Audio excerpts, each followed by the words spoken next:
Good afternoon, ladies and gentlemen. Welcome to this afternoon's event at the South Bank on the history of the dear old Royal Vauxhall Tavern, or the Vox as it was known in my heyday, the 80s. I have come, obviously, in ironic 1980s pulling at a pub gear, and it was about as successful in the 80s as it is now. But those of you who can't see, white socks. Yeah, absolutely essential. So what we've got today is some history from the people who were there of the Vauxhall Tavern. It goes back to 1863 when it was built on the site of part of the old Vauxhall Pleasure Gardens in Spring Gardens, which is actually that green space behind the pub, or adjacent to the pub, is kind of the only bit left now, but I mean that was all built on and was cleared eventually in the slum clearances. But the pub was built in 1863, and that was the voice of one of the original terns from 1863, singing. But yes, we'll see if I can. Yes, all right, dear. That was said to me a few times. I'll see you back here in a minute, dear. Originally the pub was a kind of music hall. It was a boozer with acts, so nothing has really changed very much. There's a theory emerging from David, who's the historian of the Pleasure Gardens, that the pillars that make up such an important architectural feature of the pub itself, everyone is familiar with those pillars, we've all passed out against them, may have actually been originally part of an exterior arcade in the Pleasure Gardens that were incorporated into the new pub. So they could be the most significant architectural element in London. And God knows if stones could talk, we'd all be in prison. So in the post-Second World War period, the pub started to attract a big gay clientele because they started doing drag acts, and where there are drag queens, you know, gay men will inevitably be. So that it attracted a lot of servicemen, lorry drivers, gay men, a heady brew. And during the 50s, 60s and 70s it built up a reputation as one of London's most important, not just gay pubs, but also performance places. You know, there was always an act on. And thus it thrived. So we're going to hear today from three people who are key witnesses of the shenanigans down at the Vauxhall Tavern. Some performers, some people who just propped up the bar like myself. So first to the stage I would like to welcome the artist and performer Stuart Feather.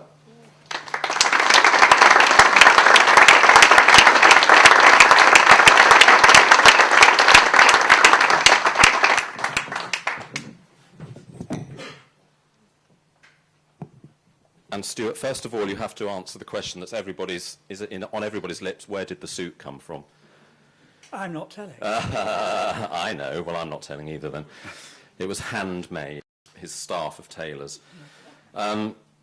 So, Stuart, some of you will know as a mainstay of the great performance group Blue Lips, but Stuart is also a very great archivist of LGBT history, but also, for our purposes tonight, was a punter at the Vauxhall Tavern in the 1960s. So, can you tell us when you first went there? I can't remember.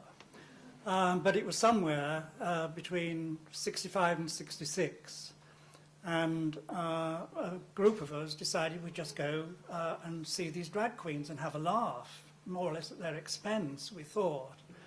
But when we got there, it was quite different. First of all, it was lip syncing, which I'd never seen before, and I thought was very strange, and I couldn't get on with it at all.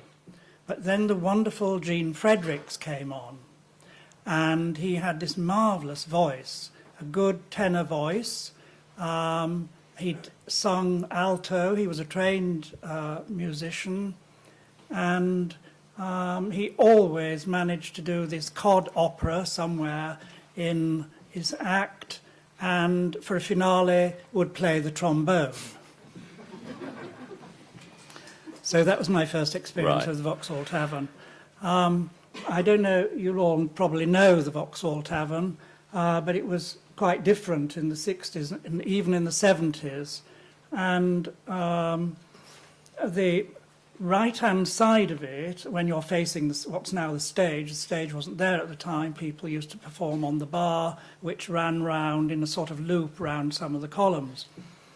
And there was this separate bar, which was sort of partitioned off on the left, with sort of wooden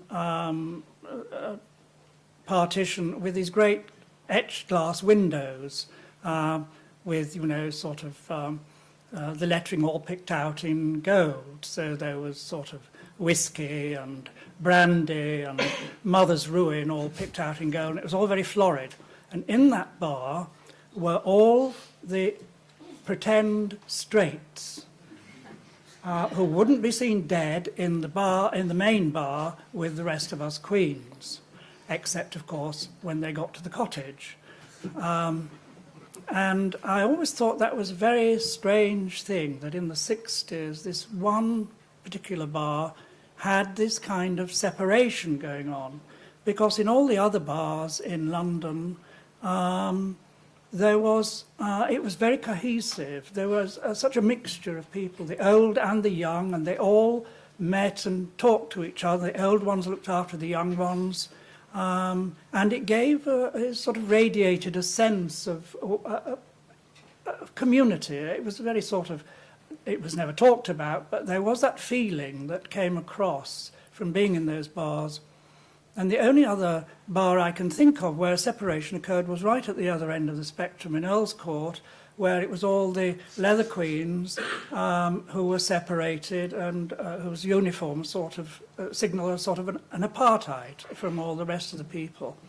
And I just thought that was very curious that these two extremes had this separation going on, whereas everything else was so cohesive at the time, right up until the sexual revolution. What sort of people would have been going into the straight side then? What sort of, I mean, were they all men or men and women? They were all men. Yeah. Yes. Who were they kidding? Well, quite. But what sort of people were they? Were they closet-y guys? Yes, or, they were you know, totally in the closet. They wouldn't even, you would make an assignation with them, but you would have to meet them at the bus stop afterwards. You couldn't, they wouldn't come with you into their bar, and you couldn't go into their bar, because then all their friends would know, or the other guys in there would know that he wasn't as straight as he was pretending to be. But they were going to the Vauxhall Tavern. I mean... I know, it's, this is... Talk about hiding in plain sight, I mean...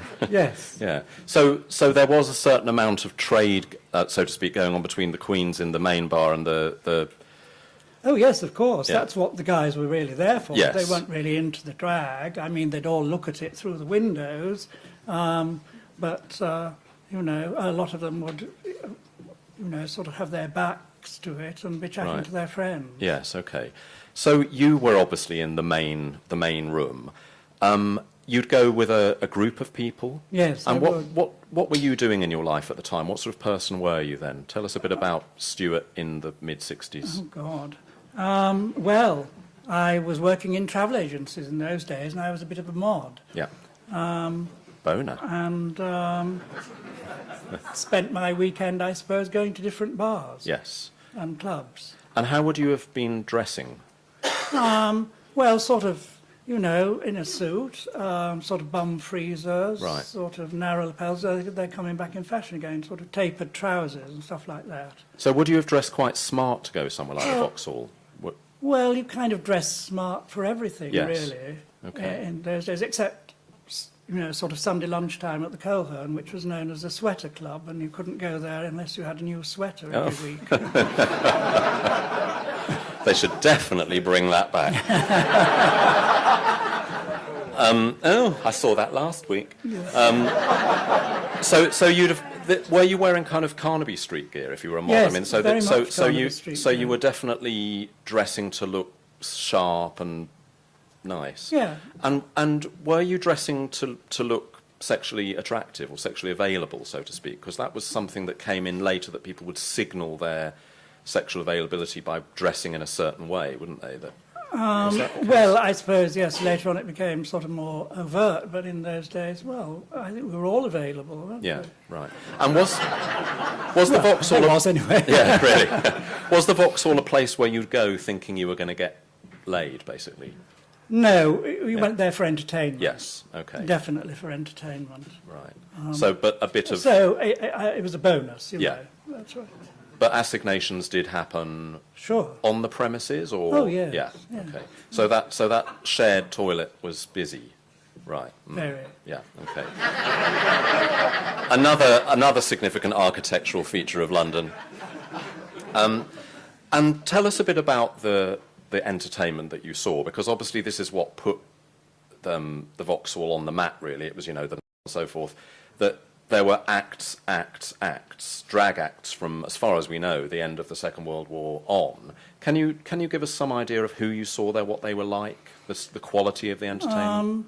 Well, I've sort of forgotten a lot of those, but I remember Rodgers and Starr. They were great singers, but their sort of their dialogue was a bit sort of naff. What do you mean? Well, they'd send the gays up, but it was a kind of send up which was a put down, Yeah. really.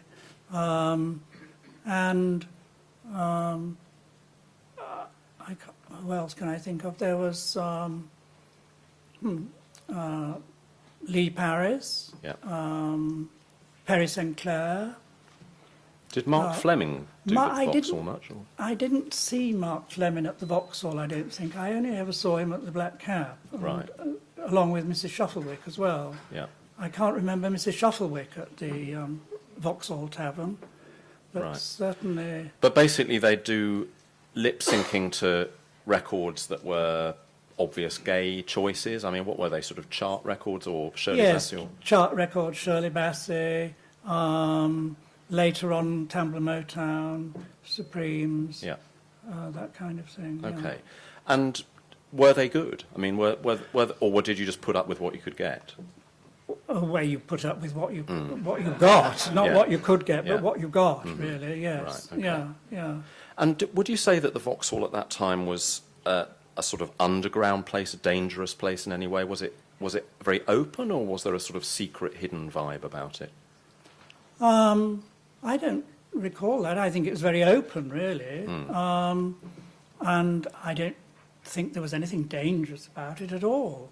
And it was part of a circuit. There was the Cricketers and the Vauxhall and the Union Tavern and quite a number of pubs down around the Oval Yeah. and along Camberwell Road that had drag more or less every night, and especially sort of at the weekend. Right. And was the Vauxhall preeminent among those pubs, would you say? Was it? I think so. It was certainly the easiest to get to.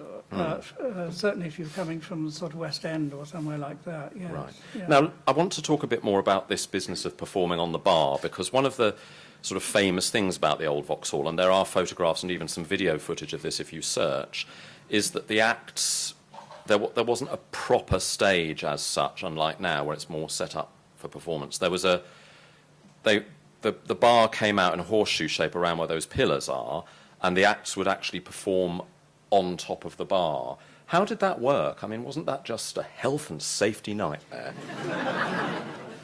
Well, if there was intro music, there'd be a sort of pause in the intro music, and the barman would say, pick up your glasses off the bar, otherwise they're going to get kicked over. Yeah, right. And then there'd be a screaming and shouting, and on they would rush. Right.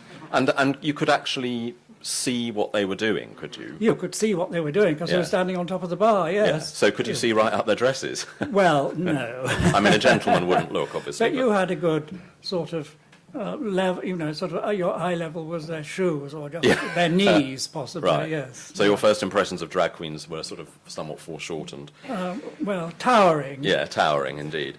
And that carried on for a while, didn't it? I mean, it wasn't revamped until what? I can't remember when it was revamped, actually. I mean, I wasn't really there in the 70s, and I think it was somewhere, maybe the sort of beginning of the 80s or something like that. Right. Around that time, I think, when they constructed the stage. So what? And they moved the bar up against the wall where it is now. Right. What took you away from the Vauxhall then? Why would you have stopped going there? You discovered a new scene? Well, or? I became involved in gay liberation, and I started in the GLF Street Theatre group. So we were doing something entirely different. We were doing men in frocks. We weren't pretending to be women. We weren't in any way saying anything but we're obviously queer men and look at us. You Right. know, and we thought it was a bit better than just wearing a badge which said, you know, the Gay Liberation Front, because when people saw that they would say, oh, what's the Gay Liberation Front? And you'd suddenly be talking, well, we're fighting for our rights and we're joining together and we're demonstrating. And it was all at some sort of remote remove, you know. But if you wore a frock, it was immediately obvious and confrontational. You know, it was sort of, hey men, why are you wearing a frock? You know, and you would say, well, why are you not wearing a frock? And this would have been at the height of the kind of hippie era, wouldn't it? Late 60s, early 70s, 71, Yes, 72. yes. Well, the counterculture was quite influential in gay lib, really. Yeah. Yeah. And do you think that the Vauxhall Tavern had anything to do with the counterculture? No. In that sense, so that the counterculture queens would have moved away from there, because it always, even in the 80s when I was going there a lot, it always seemed like quite a old school gay, in the way that, you know, when we were going to see people like you, Blue Lips, that was a different, more sort of left field area. So did it seem like old school to you then, even in the 70s? Well, it did, yes. Once we got into gay liberation and started thinking about, you know, sort of about misogyny and about sexism and thinking about all these things and trying to work out where you were in your own head about these things. So there was no attraction in going to the Vauxhall Tavern or any other sort of drag bar at that time. Right. We were doing our own sort of street theatre and our own theatre on the street every day. And then later, of course, we put it into Blue Lips, so that took us away from the scene as well. Now, when you talk about acts from the Vauxhall like Rogers and Starr who had rather naff patter, was it naff because of misogyny and sort of anti-gay, internalised homophobia, as we would now call it, and that sort of stuff? Okay. Yes, exactly. So there were put-downs of women and... Yes, there was all, you know, well, I don't know about Rogers and Starr, but I do remember there were all sorts of, sort of misogynistic remarks, you know, jokes about fishy smells, all the usual kind of things. Right, yes. okay. And there was no kind of consciousness within the people at the Vauxhall in those days that that was a kind of undesirable thing? I mean, would women have ever gone there, for instance? I don't think so, no, really, unless there was some kind of super butch lesbian, Right. you know, who... But gay men wouldn't have taken female friends there? Because now it's much more of a melting pot, isn't it? I don't think so, no. Yes, now it's more of a melting pot, yes. Yeah. But then we're 40 years down the line now. Indeed. So you went away from the Vauxhall, but you have gone back there over the years, haven't you? So your relationship with that venue continues, in fact, because I've seen you there not that long ago. Right. So when did you start going? What took you back there? What would you say? Well, I think the glorious David Hoyle, really, Yeah. and Regina Fong, of course. Right. And also Lily Savage. Yeah. I mean, I was very impressed with Lily Savage because I went there one day to see an act and he was just sitting there at one of those marble top tables having a Guinness, and he wasn't performing that night. It was just his local, and there he was. Yeah. You know, people could just go up and sit with him and chat if they wanted to. I mean, that was the impression I got. I didn't sort of venture to do that. But, Right. yeah. So after the kind of GLF heyday, you started to go back there for the entertainment, really. So it's continued to serve the same It was the same purpose. Yeah. for you. Okay. Yeah, yeah. Did you ever use the waste ground behind the pub? I think some of you will know what I'm talking about. I never It's now all been tarted up. It's very nice. I never sussed that out. Oh. A friend of mine actually where you were going, no, it wasn't me, but well, a friend of mine it was, I don't know if anybody remembers, this is slightly off topic, but there was this waste ground behind the pub was used for assignations. For those who didn't even make it as far as the bus stop, and it was full of rubble, and I think there were the foundations of one of the old buildings there, and people were always going out there to have sex, and then they'd fall down a hole, and people were breaking their legs all the time. Talk about unsafe sex. So now you'd go there to see David Hoyle or whoever, and does it have a special place in your heart still, or is it just the acts that are on that? Well, it has a sort of special place. Yes, it does. Mm-hmm. Yes, and I'm glad. I think it's just wonderful what Duckies have done there, and sort of they've saved the building and saved the whole idea. I think it's marvellous. Are there any other venues in London that, for you, have the same kind of longevity, the same? Oh, the Black Cap. The yes. Black Cap, yeah. Yeah. So it's really just those two? Yes, for me it is, yes. North and South. Yeah, and I haven't been there since Regina died anyway, so... Right. Yeah. What would you say is your fondest memory of the Vauxhall? This is something I'm going to ask everybody.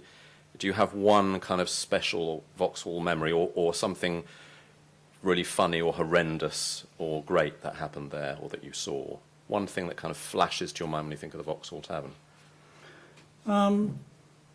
I think about, most recently I just thought about that separation that occurred in the 60s. That seemed to me such an odd thing. And I suppose otherwise, I guess maybe, doing following Regina, doing one of her routines, whether it was a sinking the Titanic or whatever. Yeah. Typing, yeah. Yes. Who here remembers Regina? Regina, Her Imperial Highness Regina Fong, reigned supreme at the Vauxhall in, the 80s, early 90s, and yes. It was just a mob scene. It was a cult, actually. She could have taken over Vauxhall, really, if she'd wanted to, and, Yeah. Right, ladies and gentlemen, I'd like to thank Stuart Feather.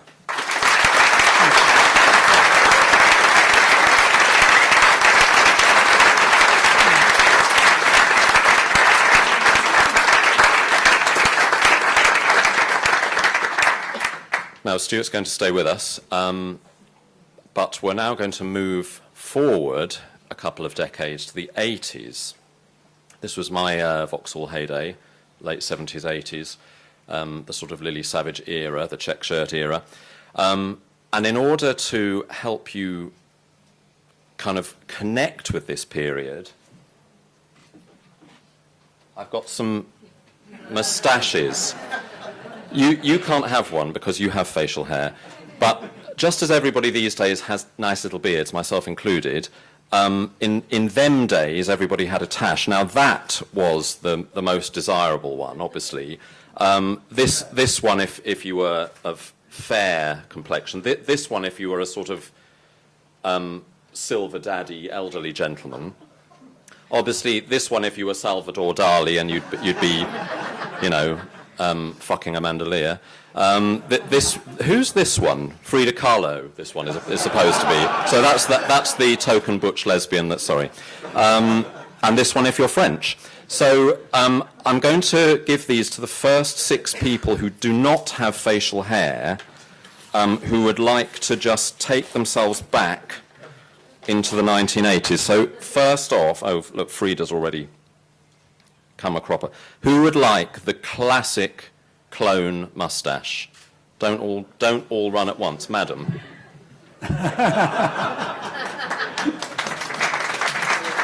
It was your misfortune to be sitting in the front. Right. Do we have any redhead strawberry blonde sufficient? You're going to look so hot.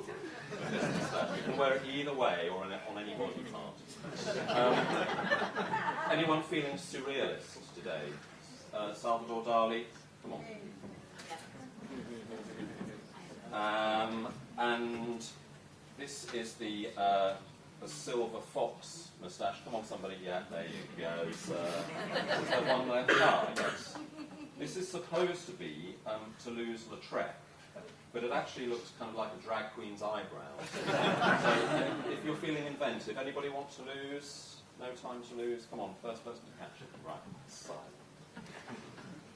There we go. Right.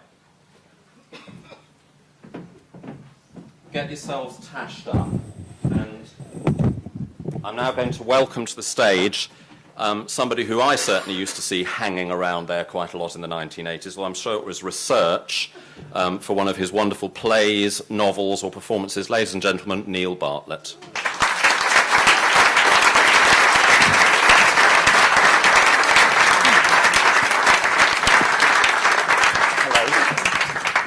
Now, Neil, Yes. thank you very much for coming. You're obviously today very highfalutin and, respectable and all that stuff. But in them days, you certainly put in the hours at the Vauxhall Tavern, didn't you? I did. Can you tell us when you first went there and what the Vauxhall kind of meant that got you down there?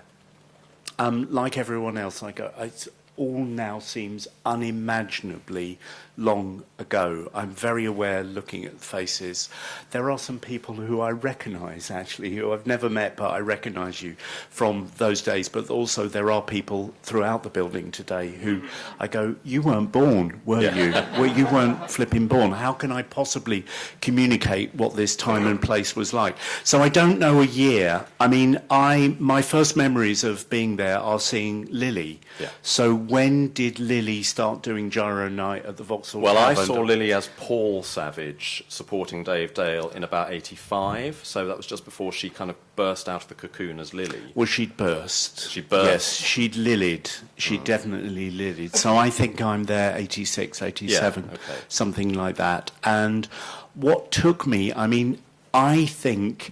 like a lot of other people, I grew up in a small town, and I was still in the process of evolving from baby gay to the mature, well-adjusted homosexual adult that you see before you now. And so one of the ways that you did it, we didn't have the internet, did we? We used to talk to people, and we used to... There were things called gay papers, which weren't wank mags, but actually had information about what was happening in gay culture. And there were listings which ran all the way from what's on at the Colosseum to what's on at the Vauxhall Tavern, and even suggesting one might be interested in both things. Yes. So actually, I found out about going to see Lily at the Vauxhall in the same way as I found out about going to see Fassbinder movies at late night screenings at La Scala, which was, one, it's extraordinary, and two, you might get sucked off at the same time. Indeed. So it was a combination of official cultural information and less official cultural information. And what- I just want to check if that's gone up at the screen. Yes, it has. Good. Suck George. Yes. Will you let me know if anything gets censored? And then I'm going to say it again very loudly and slowly. Make sure she gets it. Okay, move on. If it's worth saying twice, I think. Yes. And what was it that drew you there? I mean, what was its reputation that made you want to go there? Was it for the entertainment as it was with Stuart, or was it... Yes. Yeah. It was definitely not for me, it wasn't the place that I went to score. Yeah. If I wanted to get laid, I went to the LA or to the Coleherne, although the Coleherne was more difficult because I found the whole leather drag thing was, I didn't know how to do it yet. Yes. I've picked up over the years, but you had to, and also I didn't have the gear because I was on the dole. Yeah. And so I didn't have this jacket then. I had a fake leather jacket, which I bought in a jumble sale, a kind of nylon one, and I wore it to the Coleherne. And I had Your Moustache, Madam, which I carefully cultivated and sometimes filled in with mascara, Yes. because it was, I think many of us have been there. And how often did you get laid in that outfit? I did all right, thank you. Oh, okay, well. Yeah, I did fine. Despite the static electricity yes, and the- the Vauxhall wasn't. So I would go to the LA or I would go to the Coleherne at the weekends because the Coleherne was kind of more a commitment. And you had to get ready and so on. So the Vauxhall was about, for me, the Vauxhall was about going to see Lily. Yeah. And then I saw Reg there for the first time. And just that roster of performers. I mean, Lily Savage, Regina Fong, and David Hoyle. I often get asked in my respectable, non-leather jacket wearing theatrical persona, Mr. Bartlett, what are the most memorable performances you've seen in your life? And they're expecting Judi Dench or whatever.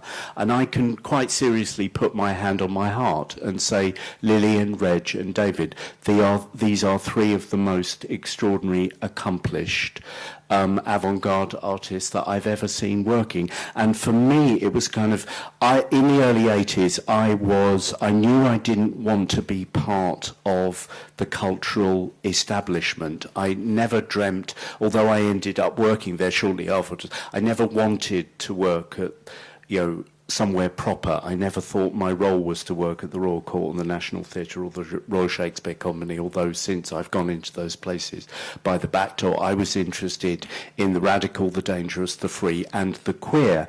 And in the Vauxhall, I found artists who were so good and who were bridging very different traditions. I mean, the other people I was watching at that time, I was going to Fassbinder movies, and I was going to see Pina Bausch in the first seasons that she played at Sadler's Wells. I was going to see Cantor at the Edinburgh Festival. I was going to see Ethel Eichelberger the first time she came to the ICA. I was her onstage stooge. I think that was 1986. So serious heavyweight avant-garde artists. And the first time I saw Lily, I didn't put the thought into words, but I knew this is an avant-garde performer who also happens to be a completely authentic working-class drag queen telling filthy jokes and making you fall over laughing. So for those of us who didn't see Lily at the Vauxhall, Right. can you try to describe what Lily was like? Because, I mean, she was very different in those days from the Lily that we saw on TV, obviously, and from the Paul O'Grady that we see on TV. Can you give us a taste of what a Lily show was like, or were you, like me, just too pissed to remember? Now, I remember that about you, Rupert, yes. You remember.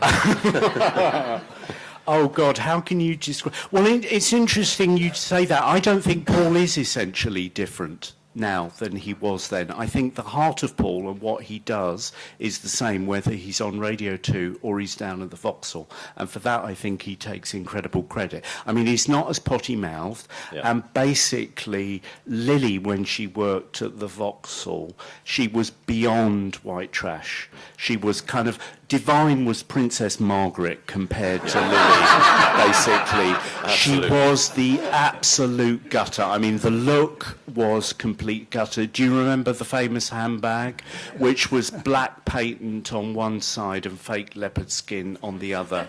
And she would always come on and she would go weddings, funerals. Yeah. The kind of belted trench coat and that paint-strippingly blonde wig, and it was basically, I'll suck you off for a bag of chips, was the look. And she had the foulest, most vicious working-class Liverpool mouth, and she talked about being from the gutter, and she talked... Everyone who I knew, and as far as I know, everyone at the tavern was on the dole. I didn't know anyone who had a job in the 80s. We were all on job seekers allowance or on the dole, and this was this fantastic thing called gyro nights, because you got your gyro on Thursdays, as I remember, and it was so you could go on the piss on Thursdays and start spending that £23.46. I still remember £23.46. What were they thinking about the 46? So you would go out on Thursday nights to drink, and Lily would stand on stage and give you advice perfectly seriously about how to jam your electricity meter with a, do you remember, with a bent safety, with a hairpin. Yeah. The little bit, and she would explain, and of course it was very funny, but it was entirely serious. Like, she couldn't believe someone would pay their electricity bill. Why would you? You get a hairpin, you open it like this, love, the little wheel that goes round and round, you stick it in. But remember to take it out when they call round. And then there was the advice about ram raiding. Always wear flat shoes in a riot, because get your trolley into Dixon's window, load up and run. And she was being perfectly serious at the time. That's what made it so funny. And then she would riff on to her auntie. Can anyone remember what the aunties in Liverpool were called? But one... Chris, and anyway, one friend came... was Vera, our Vera. But our Vera, who came to a dodgy end because she ram-raided Iceland, got 2 frozen turkeys, stuck them under a Mac, and then waited for the bus home and got hypothermia. Yeah. There was always also her advice about how to deal with crabs. If you got crabs, was you got a bag of caster sugar and rubbed it in. It didn't kill them, but it rotted their teeth. And yeah, it didn't work. And what made this humour so much more than a Queen brilliant... I mean, she is a great comedian. She's right up there with the best of British comedians. But what made it so much more than funny was you have to remember what else was going on at this time in our lives. So... in the same way that I didn't know anyone who had a job, I didn't know anyone who hadn't been beaten up. Which is extraordinary to think now. If now I heard that one of my friends had been gay bashed, I would be astonished and outraged, and I would be on the phone to my local support team in Brighton Police straight away. Mm-hmm. But then I didn't know anyone who hadn't been beaten up. You got beaten up, and you were dealing with a level of both casual homophobia just all the time, and also state-sponsored homophobia, you know, the police and the media and the government, a constant barrage of hatred with a big capital H. And so to go into this absolute knockdown, ramshackle old pub with all of these extraordinary people like you, having come from all over London, and then to have this magnificent Queen going, it's all right to be unemployed, fuck 'em, let your mother take care of you. It was less going, I mean, I was in Toronto and a couple of years earlier and hung out with a fabulous bunch of guys there, and they always called Friday nights going to church. Yeah. They said, see you in church. And that was something that I used in my first novel that I was writing about this time. And Lily influenced one of the characters in that first novel, that idea of sustenance, of the night out. I mean, I sometimes meet baby gays now who say to me, oh, God, I met one, 24. Oh, I'm so bored with the gay scene. I'm so jaded. I could have slapped her teeth down her neck. You know, what are you fucking on about? It was meat and drink. It was lifeblood going to bed. And then Reg. Yeah. And, of course, the other thing that was happening in our lives in the mid-'80s was the AIDS crisis. And the Vauxhall was absolutely at the epicentre of this. I mean, not only because we were all, you know, sexually active gay men, but also because the police targeted the Vauxhall Tavern in what turned out to be a sort of unofficial attempt to close down some of the gay pubs because they were thought to be locuses of infection. And do you remember the raids in the Vauxhall Tavern in the 80s? I wasn't there on the most famous one, but I'm licensed to pass on Paul O'Grady's rubber gloves story, which I heard at Sunday lunch last year. So this is one remove. Paul, sorry, it couldn't be here. So the most famous of these raids was and this is true, and it was reported in the Standard. The police raided the tavern on the pretext of looking for drugs and hustled Lily and a lot of other people, a couple of other performers, into the back of a Black Maria of a van, and they were wearing marigolds. They had been issued with marigolds because obviously, there was a danger of infection of touching gay people, because you could get AIDS. I mean, this really was popularly believed. The other story that's of significance in this context, the first time that Diana at the Lighthouse had herself photographed hugging a gay man with cop hoses on his face, it she had to do that. She was asked to do that, and she bravely did it to show people that you couldn't get it by hugging someone. People really thought that. We were lepers in that literal sense. So the police wore marigolds. Sadly, I don't know what colour they were. They were yellow. They were yellow. They were actually household marigolds to hustle everyone into the van. I don't know which police station, but they got Lily and the rest of the Queens down to the police station. And Lily's, I can't do the Lily voice, but Lily's at the desk, and the desk sergeant says, "What's your name?" And she looks him in the eye, still got the wig on and the belted Mac, and says, "Lily Savage." And the desk sergeant says, "No, your full name, love." She says, "Lillian Veronica May Savage." And that's why the Vauxhall Tavern was important, to turn all of that hatred and all of that hardship around with that much panache and sheer bloody nerve. Fabulous. Did you continue to go there? I did continue to go there. I wasn't a paid-up fongette, but I was a huge fan of Reg's. I thought Reg was a miraculous performer, and I was lucky enough to work with him a couple of times in pieces of work of my own. So I went to see Reg. L'Egoiste. Oh, yes, with the doors. YouTube it. If someone is here and doesn't know what we're talking about, Regina Fong, YouTube Regina Fong Night Train to Glasgow. Yes. Do you want to? Fuck me. Yeah, anyway, YouTube Night Train to Glasgow. Magnificent piece of performance. Wonderful. And then what's kept me going is occasionally Mr. Casson, sir, has invited me to perform there, which is a great pleasure. I was incredibly proud a few years ago. I had an opening night at the National Theatre and at the Vauxhall Tavern in the space of 48 hours, which made me very happy. And not far to travel. And not far to travel. And in fact, when you did Euroshame at the Coronet, Nick Heitner came, and I'm boogieing on the dance floor with a very attractive young policeman wearing basically pearls and boots by that stage of the evening.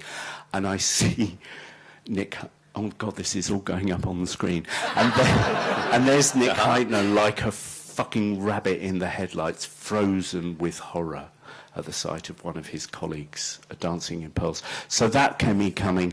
And also, more recently, I think David Hoyle is an artist of genius, and I love seeing his work. What do you think is the future for venues like this? Do you think there is a... I think we shouldn't... I mean, a pub is people. Yeah. The architecture is fantastic, but the pub is people. I know this will make Amy and Simon and Duckie and everyone else blush, but as long as you guys are there, I think the tavern will be a fabulous place.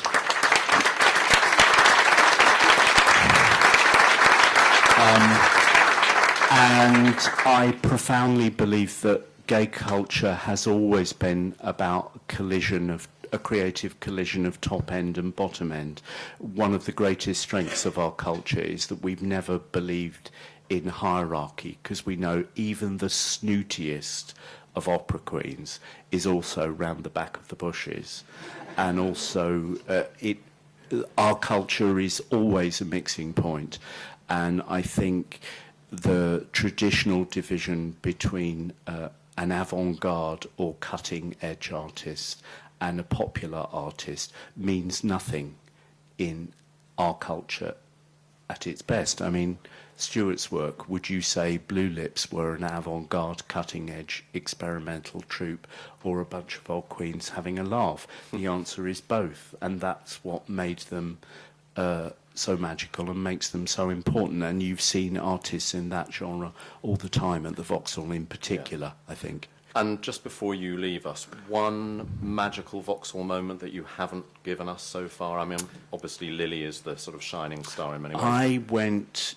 when I was working at the National Theatre with my colleagues Handspring Theatre Company, which is a gay puppet company from South Africa, I took them to the Vauxhall Tavern because I wanted to show them a special place it was. And David was doing an act with Ashley Ryder, which involved how to make a dildo out of a coat hanger, lots of toilet paper, and a balloon. And then they demonstrated in depth. Yes. And the soundtrack was Pierre Jesu. And it got to the end of the track, and David said, I think we'll keep going. And I looked round and I realised that everyone in the pub was standing up on chairs and tables, screaming with joy. Yeah. And it was a very special moment. So that would be my top moment. That certainly does mix high and low culture. Neil, thank you very much.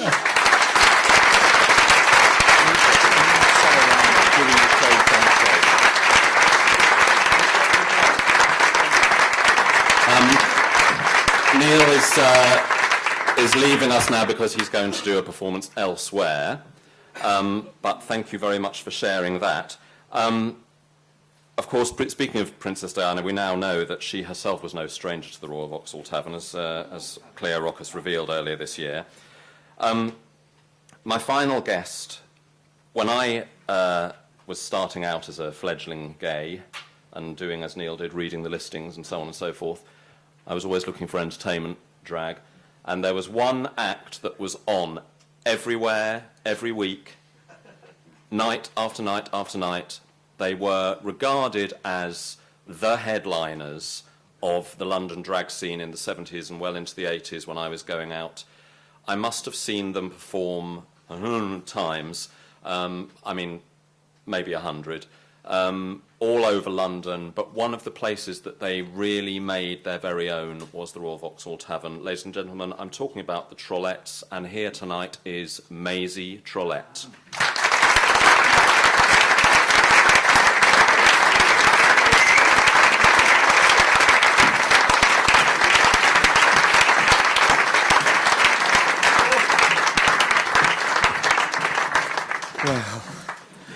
Well, Got up on that stage all right then, didn't you? Yeah. I'm going to turn slightly. Now, Maisie, also known as David Raven, has been performing for, well, and is still performing since, what, the 1970s? Yes, yeah? I think so. To go back on in history, really, some people, I've lived through it. You probably have to read about it, don't you? And I've lived it. Yeah. You know? When did you first start performing in drag? Listening to other people here this evening is again probably about the 70s, 70, 80, 90, about Right. 35, 40 years ago. And your career as Maisie, as a drag performer, started in a rather peculiar way, didn't it? Can you take us back to how you first got talked into doing this? Well, when I met up with Jimmy and James Court, and he liked to sing, and I used to go down to a pub with my partner, not at the time, because unfortunately he died, and we were singing. You know, many times people who were entertaining would come near you and thrust the microphone into you to probably embarrass you, and Jimmy was doing When You Take My Sugar to Tea, and got halfway through, came up to me, and I just got hold of the microphone and said, every evening after 10, and finished the song for him. And then he went, oh my God. And we decided, well, can you come in next week and sing? And then we went up to the Black Cat for a competition, and only because at this particular place, the cricketers, they had fancy dress nights, and we used to dress up as the Mar and Park Kettle, as you say. Looking around here now, I mean, there's just embryos next to me. I'm sitting here, and that was the thing, because we were doing it, as I said, you were saying about lip sync, and we were doing it live, and we had our keyboard, our pianist, and went for this competition. Mark Fleming was hosting it, and after we'd done our piece, he said, oh, this is running for 6 weeks. He said, don't bother to come back for next week. And I think I probably said a naughty word, and I said, "Oh, okay." He said, "No, just come back for the final." And we went out, and that was the start of the Trollettes. Right. So what was your act? What did you do? I mean, obviously you were singing live and patter, but there was more. Well, yeah, I think what it was, you see, Jimmy's very attractive. I've always been the most mature woman. I've tried to sort of, you know, as you be wearing acrylic and go to Brixton Market, but now, you know, have it made, and if anyone fancied the dress, I'll give you the number later on. And we were doing this thing, and Jimmy used to be serious. It was to set him up to do things. He'd do, like, I will sing that beautiful song, Only a Rose, and I'd just be standing off stage with great big shears, and as he had the rose handed to him, I would cut it in half. Yeah. And sort of, not burlesque or comedy concerns, and then he'd be, I'd be nasty to him, and then he'd come back at me, and I thought, oh, don't do that, and get the participation of the audience to, oh, poor, you know, they'd probably say, poor old cow, you know, look at her. And then I would be able, and we'd sing, but I think the unison was of how we sang together. Yeah. And the slapstick, that's the word I was looking for. When did you first go to the Vauxhall Tavern? I went... Roughly, can you Oh, remember? my goodness me. I've just been talking to a wonderful lady who is in the audience today, and we were working at a pub across the road, and I'm a person underneath here with the David Raven. Don't take any rudeness from anybody, and working at this other pub, and I just said to Jimmy, come on! No, we'll take that. Let's go across the road, and walked across. I can't even remember the name of the other pub in... Elephant and Castle. Elephant and Castle, yeah. Oh, my God. You have made research, haven't you? No, I used to go there. Did you? Oh, yeah. Young child like you, I didn't think... They had a creche. And, and we went across, and then Pat and Breeder were there, and you know, we'd been doing well there. And I said, I've been rude to us over there. Can you give us a job? And we literally put the rest of the slap on, or the costume, and went on, and that went on for 3 times a week, sometimes. And, oh, wonderful memories, especially with the people now who are mega names, what used to be in the audience. Right. Who was there? Can you remember?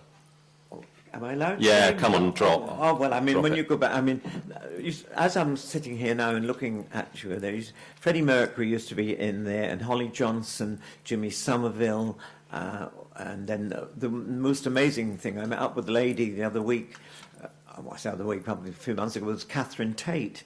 And we talked, and she said, I can't believe that's you. She said, we used to stand there when we were at drama school and places like that, and they used to be there because it was the Sunday lunch times that we used to do when they had the windows open. That was Right. after, you know, the worry about, you know, not being seen. And also at that time, I was a buyer in the health food section at Selfridges, and kept that secret for nearly 2 years. Yes. When some of the people, you know, the gay people, they used to come up and say, "You must come down to the Vauxhall on Monday nights because there's this they probably say this queen, she speaks exactly like you from from Norfolk." I used to be terrified because you know, Selfridges. I was very late coming out. I didn't come out on the gay scene until I was 28. Yeah. And so that was around about the time that you started working as Maisie, right? I mean, you were... Oh yeah. Oh, maybe about 35. When I first came up to London, I was intrigued with it, and gradually got into the gay scene. As when we talk about the Cool Hern and all these amazing naughty places that one used to go, especially in the summertime when you used to go bird watching down by the... there used to be a wonderful little old cottage, you know, not a country cottage, but down on the embankment and all that kind of thing. Yes, we get your gist. Now, when you first started at the Vauxhall, were the acts still performing on the bar, or was the stage in by that point? Can you remember? I think the stage had been built with Our Lady in the audience here, and we used to have this incredible guy playing the keyboard and little man on the drums, and he didn't want to be recognised. He used to wear this ridiculous wig, and everyone could see it was a wig, and he thought by wearing that his straight colleagues wouldn't realise that he's working at a gay pub. You know? Nice try. Oh. And we used to do lots. I beg your pardon. What was the crowd like at the Vauxhall? What? Stunning. Yeah. It was just marvellous. Earlier, people were saying, and there used to be just as many ladies, and had gay friends, and we were lucky by coming into that. Not around about the AIDS concern there. And we used to do lots of funding and for charities, mostly for St Dunstan's. I can't, you've made me try and remember. I try and think about things, and that was wonderful. We had so many wonderful names. Diana Dawes and her husband used to come and present the cheque, and Kathy Kirby. But the best one for me was Barbara Woodhouse. Anybody remember that lady? And when she went on to do the introduction, and she said, I think I'm going to have difficulty today because from what I've heard, I've got really a couple of very wicked bitches to interview. And when we walked on, Jimmy and I, the first thing, of course, she said, sit! That was wonderful, wonderful times. Can you remember some of the other acts who were on the circuit who would have been performing at the Vauxhall in those days or in the early days? Oh, yeah, I mean, there were people, and this is what makes it upsetting in a way, because they're no longer with us, like you were mentioning Regina and also Adrella, and there used to be Andrea Dorr. Yep. I could list just so many. And you were saying, like with Paul O'Grady, who Paul O'Grady and I, by the way, are both like that these days. We both got arthritis and things like that. But he's a wonderful man because he lost his partner at the same time as I lost mine. Yes, and we've of been course. very close. Right. And And you and Lily were pretty much the queen bees of the play. I mean, she used to say wicked things about you on stage, and you used to say wicked things about her. Nice things. Nice yeah, things. right. Yeah. And that was wonderful. And I thought I was very good because I didn't often work with people from the chorus. And, Isn't she gracious? we used to do lots of funding and things like that. And I can't think of the play that we done. I think at one particular time, I think we done Baby Jane, and I was in the wheelchair. Yeah. And she beat the hell out of me, dear. I can remember when they fed me, she got this great big shovel and with loads of cornflakes and said, "You're gonna eat your dinner." Oh. Yeah. This was in Brighton. Now let's imagine a typical night performing at the Vauxhall in the 1970s. Okay, so the Trollettes are on. You're doing it a couple of times a week. You used to do 2 shows a night. 2 shows a night. Yeah. So what time would you have got to the venue, and would you be dressed already? Would you get dressed in the dressing room? Talk us through a typical night for the Trollettes. I always had the thing in my life, I never arrive in drag, in costume, never leave in costume. Right. And that's, I don't know why.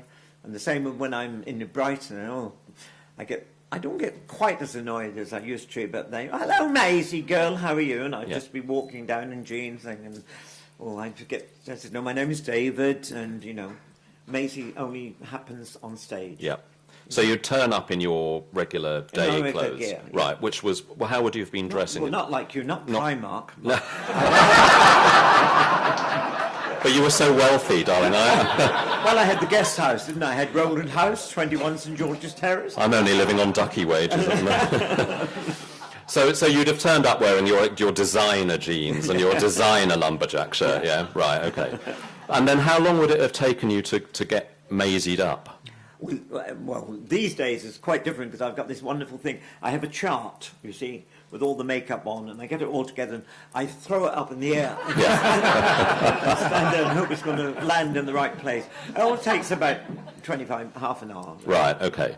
So you and Jimmy were in that tiny dressing room. At the Vauxhall, yeah. Now, anyone who hasn't penetrated into the inner sanctum, the dressing room at the Vauxhall is about the size of this table.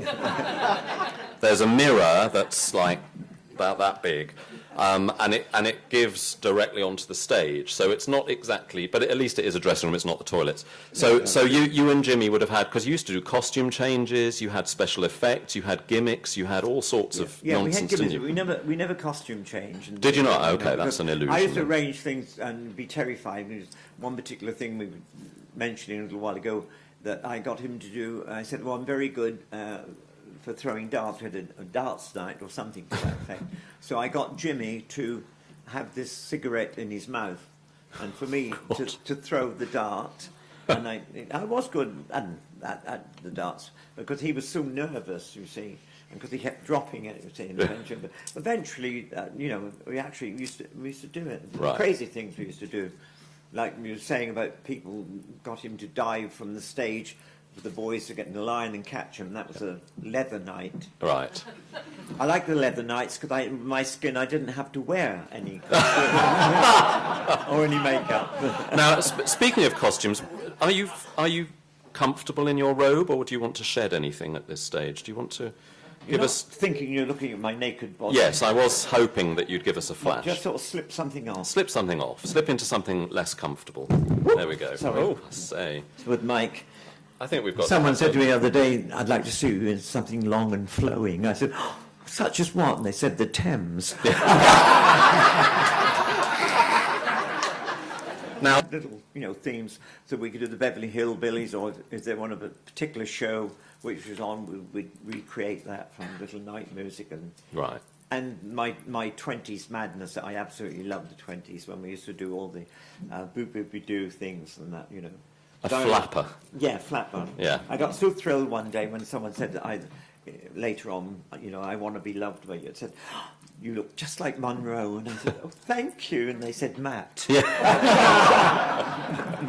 Yeah, that's true. Is there one song that you used to sing from that time? Because I know Jimmy handled a lot of the vocal duties. Oh, yeah, but yeah. Is there one song that really kind of sums up that Trollette's heyday for you? What, together or singular? Well, anything that you Well, there was sang. that one which everyone, I wish I suppose nowadays with all this modern technology I can get the music for it. We used to do something and the audience would never let us get off stage unless we sang, You're my friend, ain't you? Or Am I Wrong? But after about a fortnight they all knew it, and it was always that. Land and Hope and Glory, we used to do that, but we're not allowed to do that now. Oh, we are. Come on. Oh, No, we're not. Right. And Jimmy and you, as the Trollettes, kind of went your separate ways in the, 90s? Well, no, that's a strange thing. But we've always said Lee was connected there. We done our first pantomime, and that was me. I was hooked. And just before that, I'd done a tour of Boys in the Band. I'd done lots of straight stuff, which no one ever think about. But we'd done at Brighton and Theatre Royal with the wonderful Wendy Richard, bless her, and the Doctor Who concerned, Colin Baker, yeah. Hugh Lloyd, one of the Cave sisters and everything. I was completely bitten by that. And we went out for an extra little while. But Jimmy hadn't got that sort of... Well, he has now, because I've just worked with Jimmy last Wednesday. Oh, there you go. Doing, again, funding for the different orphanages and things that I'm involved with. And Jimmy didn't want to do it, because with me having been working at Selfridges, he worked for Wyatt's, which was a fish merchants that he used to work for. And Of course. we just went after Brighton got me in, I got the hotel. Yeah. And that was it. Right. And never had an angry word together. Always Right. been together. I don't know where they build that up from, but there we are. Possibly the fact that you used to saw off his high heels on stage. Remember that? Oh my God! Yeah.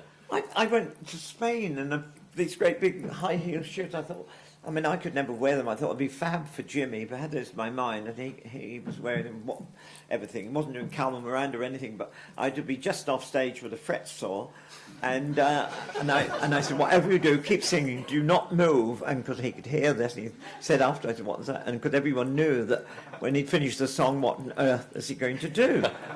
And he still stood there, so I just came out with, I think, a feather duster or something, and just pushed him, and he fell off. Yeah. How did you find that out? You two had quite a rapport going on stage, didn't you? Yeah, little gimmicks. I mean, the lady who used to do, oh God, I've got my memory going now, with me, so Two Soups.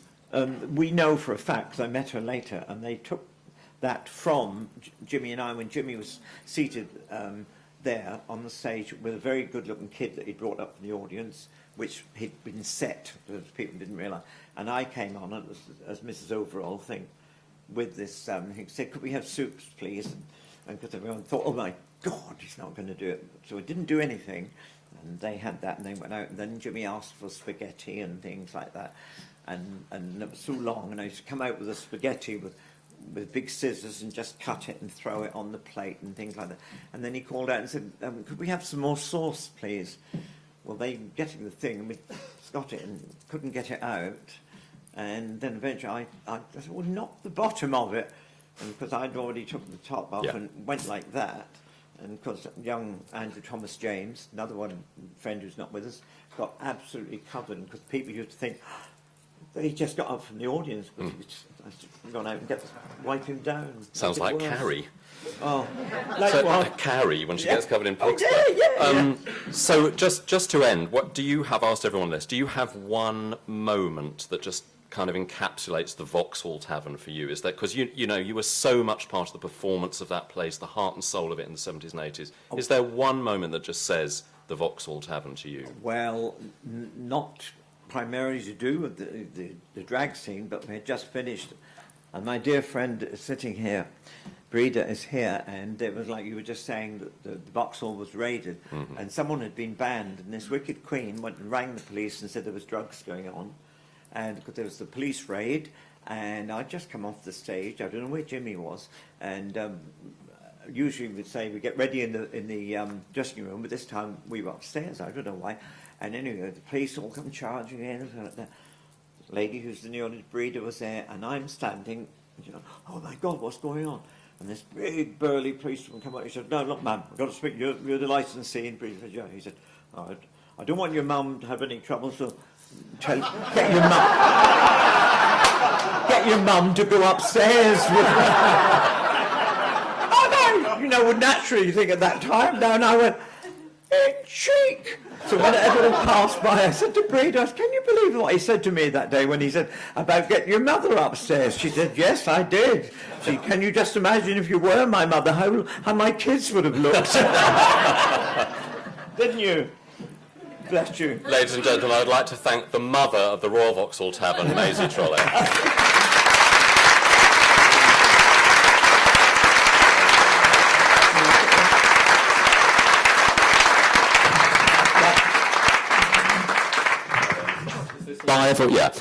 Now, to conclude, we are going to have birthday cake and a little toast to celebrate the 150th birthday of the Royal Vauxhall Tavern. So while that is being distributed, I just wondered if there were any questions that anybody would like to ask either David or Stuart. Yes, Ben. Thank you both. Thank all of you so much for a fascinating event. It's been incredible. My question is about... thank you. Thanks. My question is kind of coming initially out of something Stuart was saying about gay liberation, but also to do with AIDS, possibly to do with what's going on today with Russia. The other day I came across the quote from Peter Cook when he opened the Establishment Club about how he'd been inspired by those wonderful Berlin cabarets that did so much to stop the rise of the Nazis and the outbreak of the Second World War. So it's kind of a leading question in a way about the political agency of performance, like the stuff that goes on at the RVT or in 70s elsewhere. Just sort of a rebuttal, I guess, to that kind of flippant assertion of Cook's about what performance can actually do. Well, when we first went to New York, Lulips, in 1980, Lotte Lenya came to see the show. Wow. And she said, "It's just like Berlin cabaret in the 20s, darling." Right. And so there you are. That was kind of from the horse's mouth. So.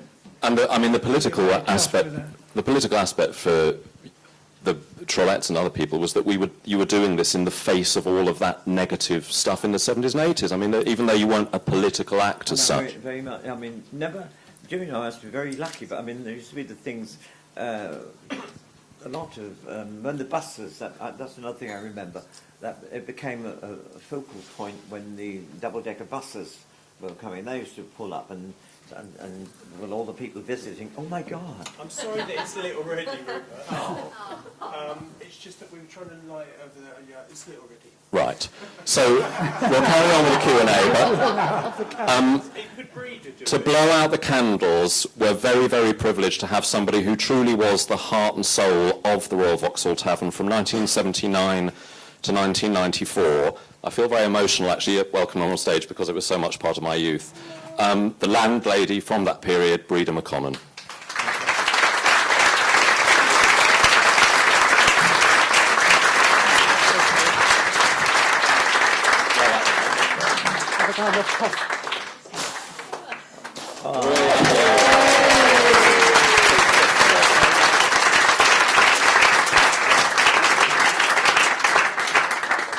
It really is a privilege to be here today.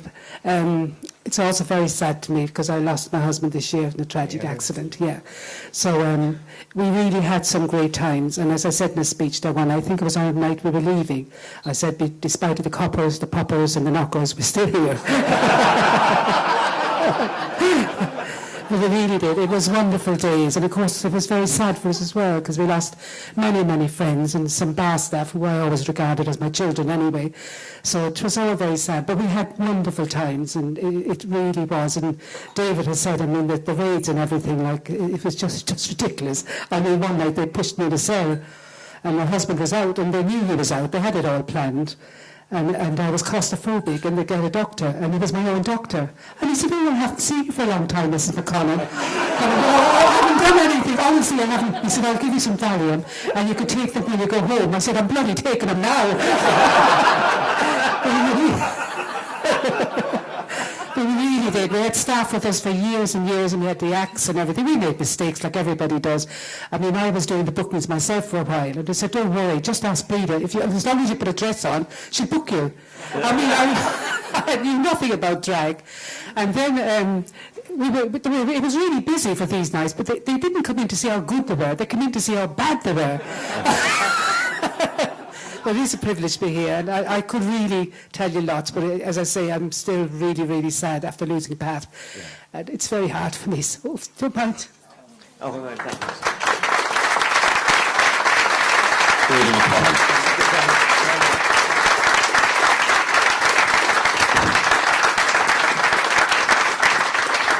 I don't know how you follow that, really, but if anybody does have any other questions for our guests, speak now or forever hold your peace. Anyone? Are we? Oh.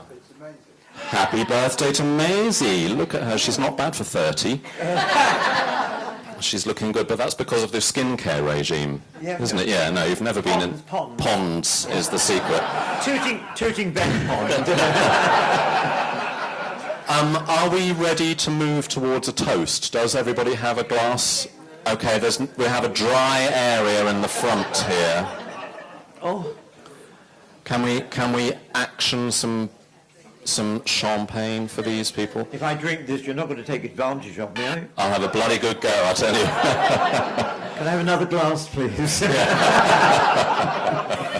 You had your chance in the 80s, love. You know, it is lovely, isn't it, to see so many old faces and so many new faces, and so many new faces on old faces. Yeah, right. Play your cards right. There might be. So I'm almost tempted to ask Maisie to, when we've done the cheers, to give us a quick sing-along of Land of Hope and Glory. Are you up for it? Can you remember the words? Yeah, come on, we'll do it. So has everybody nearly got a drink now? Okay, ladies and gentlemen, please be upstanding. Oh. Those who can.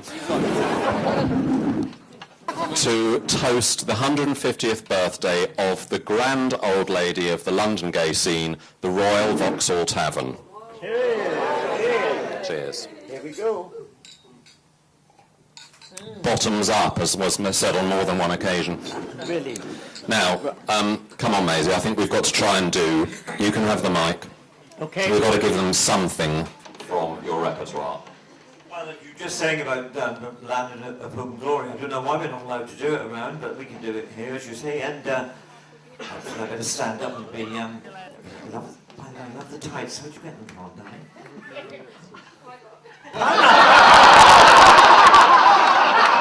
Well, I shan't bother.